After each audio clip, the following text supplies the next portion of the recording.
या की मस्त ऋषी पंचमीचा बेत केलाय, ज्यामध्ये कुकरच्या एका शिट्टीत केलेली ऋषीची भाजी. आग काय दिसतीये, भात आहे, फेसाळलेलं ताक, कोशिंबीर. आ हा हा, मस्त, क्या बात आहे. नमस्कार, मी मधुराज रेसिपी मराठीमध्ये तुम्हा सर्वांचं खूप खूप खूप मनापासून स्वागत. ऋषी पंचमी निमित्त मस्त आपण सगळं जेवण करतो. ऋषींची भाजी करणारच आहोत, त्यासोबत भात, कोशिंबीर हे देखील करणार आहोत. तर ऋषी पंचमीच्या एक दिवस आधी ना तुम्हाला हा भाज्यांचा वाटा मिळतो, पिठाचा, मिठाचा, असं सगळं. तर ते आणून तुम्ही वापरू शकता. पण मी बरेच महिने आधी हे शूट करते, त्यामुळे जे काही माझ्याकडे उपलब्ध आहे ते घेते. साधारण ना नांगरलेल्या जमिनीवर उगवलेल्या भाज्या इथे वापरत नाहीत.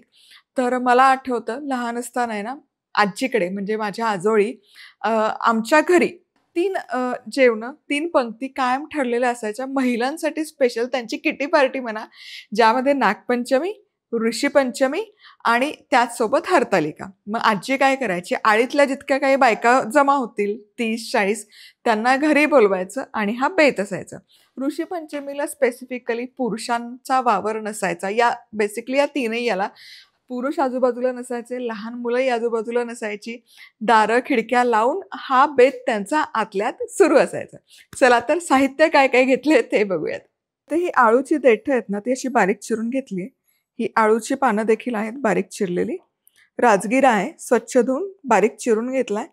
मक्याचं कणीस आहे, काकडी घेतली आहे, वाल आहे, दोडका आहे, त्यासोबत लाल भोपळा आहे, मिरची आणि ओल्या नारळाचं वाटण आहे, जिरं आहे, इथे मी सैंधव मीठ घेतलंय, खनिज मीठ असतं म्हणून, चिंच गुळाचा कोळ आणि थोडे खडे मसाले, ज्यामध्ये वेलदोडा, काळी मिरी आणि दालचिनी.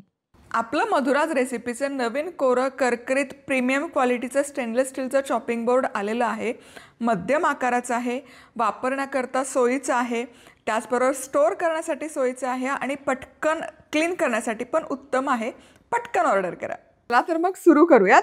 तर इथे कुकरमध्ये चमचाभर साजूक तूप गरम केलं. सगळ्यात आधी जिरं घालायचं. जिरं छानपैकी फुललं की यामध्ये आळूची देठं घालायची, जी बारीक चिरून घेतली आहेत ती. त्यासोबत लगोलग इथे बारीक चिरलेली आळूची पानं देखील घालायची, बारीक चिरलेला राजगिरा देखील घालायचा. म्हणजे ज्या काही भाज्या आहेत त्या सगळ्या आपण यामध्ये लगोलग घालून घेतोय. त्याचबरोबर वाल आहे, छान तेलावर हे खमंग असं परतून घ्यायचं. तेल नसेल वापरायचं तर गाईचं साजूक तुपातली फोडणी पण छान लागते. आता लगोलग यामध्ये काकडी, मका हे देखील घालायचं आणि मिसळून घ्यायचं. आता यामध्ये ओला नारळ आणि हिरव्या मिरचीचं जे वाटण आपण करून घेतलं ते घालायचं आणि मिसळून घ्यायचं. आणि आता यामध्ये चिंच गुळाचा कोळ घालायचा. अगदी मस्त आहे, याची चव खूप छान उतरते. त्यामुळे थोडा जास्त जरी घातला तरी काही हरकत नाही. आणि खडे मसाले नंतर घाला शेवटी, म्हणजे त्याची चव आहे ना खूप कमाल उतरते. फोडणीमध्ये घालण्यापेक्षा नंतर घाला. मस्त दिसतंय हे सगळं प्रकरण. आता यामध्ये चवीपुरतं मीठ घालूयात. मीठ व्यवस्थित मिसळून घ्यायचं भाज्यांमध्ये. ज्या फक्त करपू नये म्हणून अगदी 1 ते 2 चमचे पाणी घालायचं. करपू नये म्हणून झाकण लावायचं आणि 1 शिट्टी फक्त काढून घ्यायची. 1 शिट्टी झाली, आता गॅस बंद करायचा. तर भाजी आपली शिजतीये तोवर आहे ना भात करूयात. तर आमच्याकडे वरईचा भात, ऋषीची भाजी, ताक, खोबऱ्याची चटणी असा सागर संगीत बेत असतो. आणि दूध फक्त म्हशीचं असतं, गाईचं नाही. काही ठिकाणी राळ्याचा भात देखील केला जातो. राळ्याचा भात करा तर राळ्याचा भात करा, पण वरई सर्वसाधारण सगळ्यांच्या घरी उपलब्ध असते म्हणून वरईचा भात. अर्धा कप वरई घ्यायची. सगळ्यात आधी आहे ना ती स्वच्छ धुवून घ्यायची. भरपूर पाणी घालायचं आणि पाणी घातलं ना की वरई 1-2-3 मिनिटं ठेवायची. म्हणजे वरई ही जी वर पाण्यावर तरंगती ना, ही खाली बसली जाते. आणि ही अशी छान खाली सेटल झाली की हे वरचं खराब पाणी काढून घ्यायचं अलगद. आता अर्धा कप वरई आहे तर जवळपास मी इथे 1.5 कप पाणी वापरते, कारण आम्हाला जरा हलकासा अलवार मऊसूत भात आवडतो, मोकळा फडफडीत आवडत नाही. आता यामध्ये बारीक चिरलेले हिरव्या मिरच्यांचे तुकडे घालायचे आणि त्याचसोबत खडा मसाला, ज्यामध्ये काळी मिरी, दालचिनी आणि वेलदोडा आहे. चवीपुरतं मीठ घालायचं, व्यवस्थित मिसळायचं. थोडंसं आणखी पाणी घालते आणि छान मिसळून घेते. आता गॅस सुरू करायचं.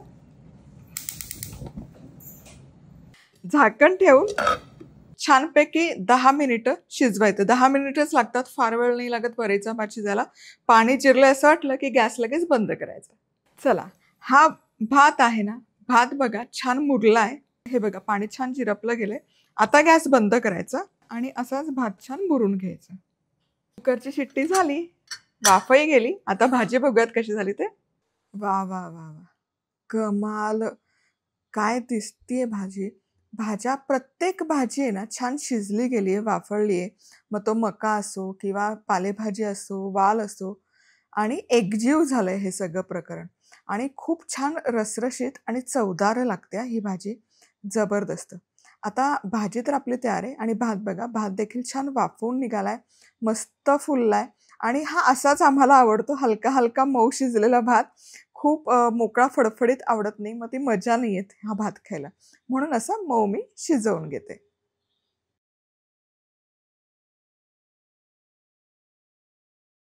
भाजी तयार आहे, भातही तयार आहे. यासोबत ताक, कोशिंबीर असते. ताक कसं करायचं काही सांगायची गरज नाही, कोशिंबीर पण तुम्ही हवी तशी करू शकता. रेसिपी आवडली तर लाईक, कमेंट, सबस्क्राईब. आणि गणेशोत्सवाच्या खूप खूप मनापासून शुभेच्छा. पुन्हा भेटूयात. तोवर मस्त राहा, खुश राहा, आनंदी राहा. सगळ्यात महत्वाचं, खात राहा.